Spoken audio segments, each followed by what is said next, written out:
జీవితమంటే కల కాదు, అది కవులు రచించే కథ కాదు.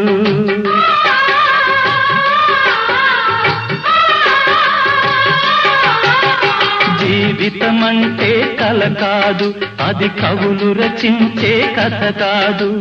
కనుమరుగైనది సిరి కాదు, అది మనదని తలచుట సరికాదు. కుడి ఎడమైతే పొరపాటు లేదను నానుడి సత్యం కాదు, ఇది అందరికి అర్థం కాదు.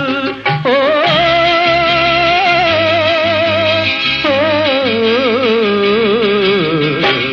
వేగు చుక్క మొలిచింది, వేకువ పొడ చూపింది, తూర్పు తెల్లవారక ముందే కాలం మాటేసింది, నా కళ్ళను కాటేసింది, కాలం మాటేసింది.